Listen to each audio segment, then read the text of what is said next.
matter. The union of man-ego and woman soul within a human being leads back to immortality. In the future, the higher self will be a human being on Earth.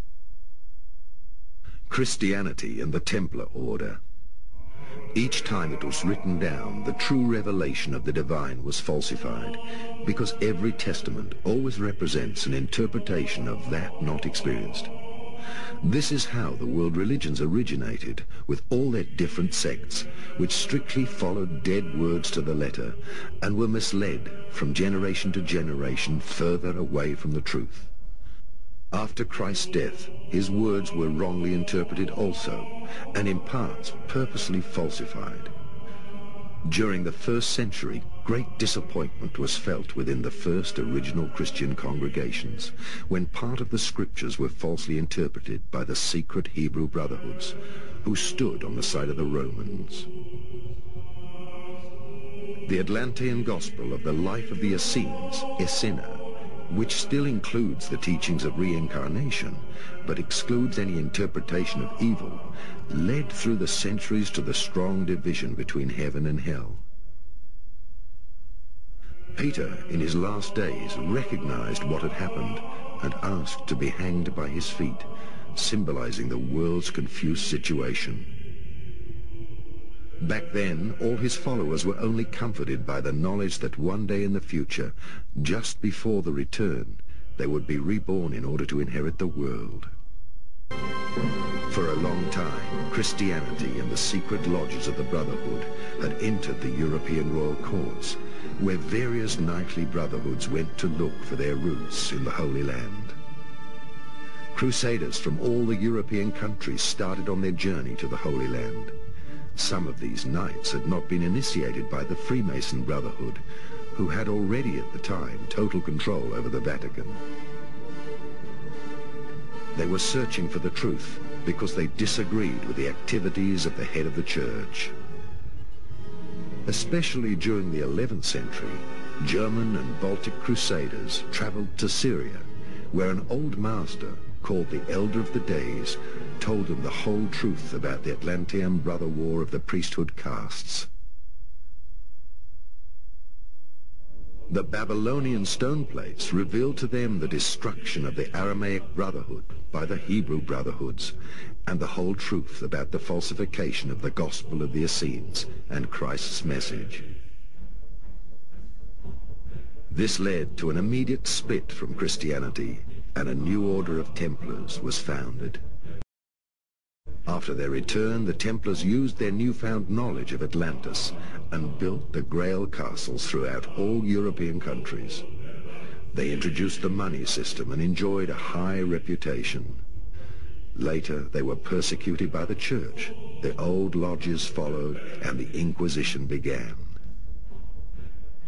Some of the knights came to Vienna, Heilig and Kreuz, where they established several monasteries and castles on sacred geomantic energy sites, where they kept part of the knowledge in scriptures. For centuries, part of the Templars' knowledge was hidden in and around Vienna. After the Inquisition, the old brotherhoods again seized power in a new disguise. Part of the Freemasons and of the Illuminati were directly evolved from this Templar Brotherhood. At the turn of the century, there was a monk in Vienna, a member of the Templar Order, who did not quite fit into the picture of the Brotherhood. He left the Brotherhood and the monastery near Vienna, and took the name of Lance von Liebenfels. Previously, Lance von Liebenfels had been a spiritual member of the Order of the Holy Cross, and had written a work on a knight statue which stands on a monkey. This philosophy of one who stands on a monkey had an extraordinary impact on him, and this was also the core of the ideology. He believed that this knight who stands on top is a Templar, and that the Templars, the noble or heroic knights, were supposed to be in opposition to the ordinary humanity, which is represented by the monkey and which has to be crushed. Indeed, there would be a godlike human race and an animal human race. One should say in opposition to the animal human race. Lanz von Liebenfels mingled his Templar knowledge with the Bhagavad Gita translations, which describe the battle of the gods of Atlantis. Later, he taught specifically that the Aryan race of the Brotherhood was the god-human beings, and that the Chandalan were the godless beings. They were involved in endless battles, as mentioned in the Indian mysticism. His worldview was that the Hebrew Brotherhood was the direct descendant of the godless, which suppressed the world of the Aryan gods during the Dark Age.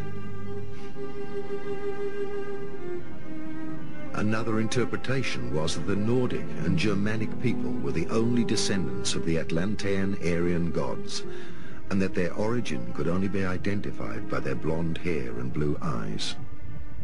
Lanz von Liebenfels was fundamentally convinced that world history arose from the battle between the races, between the noble, heroic and godlike human beings and the animal beings, and in between there were even some combination of both. Thus, through a cleansing process and through the slavery and oppression of the so-called lower human beings, a godly era would appear, if the race conflict was to be won, in Lanz's view. Indeed, this is the root of racism. Since the time of Atlantis and its sinking, two castes of priests fought against each other, the Shambhala and Agartha, constantly changing into new shapes and new cultures. The earth and its eras may only be a mirror of this spiritual argument. In Austria, the old Austrian Templar monasteries are situated all along the river Danube. One of them stands in Branau, the birthplace of Adolf Hitler. We can only guess as to whether Adolf Hitler in his youth met Lanz von Liebenfels already at the Branau monastery, or whether he met him later during his years of study in Vienna.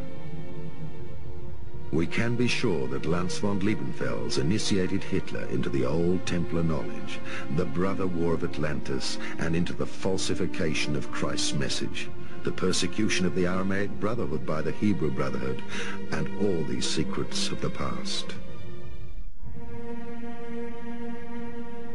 There is an indication that the first contact happened in the Branau monastery, where there is a copy of the Roman lance of the legionnaire Longistas, which Hitler searched for even more fervently than for the Ark of the Covenant.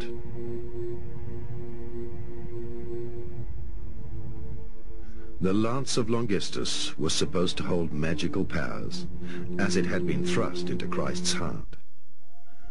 The secret Atlantean teaching tells us that when the extraterrestrial gods fell in love with the still reincarnating human animal women, there was a war between the gods.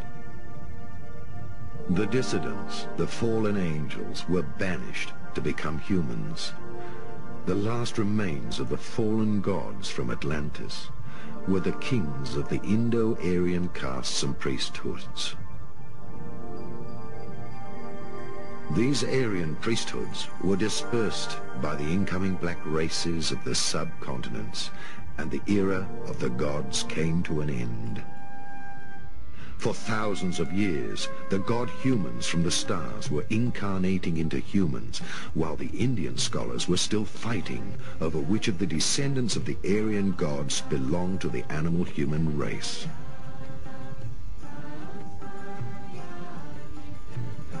The initial root of racism, distinguishing between a superior and an inferior human, was thus revived, when, at the end of the 19th century, the search for the Aryan god-humans was taken up by a European esoteric elite. It was Nietzsche, with his superhuman and many other prominent writers, who drew the idea of the god-human from Atlantis out of the Indian texts. It was a few decades later that the secret esoteric teachings, mixed with the lost times of the Crusaders and the lost ideals of chivalry from the Germanic god legends, would influence a young man in Vienna.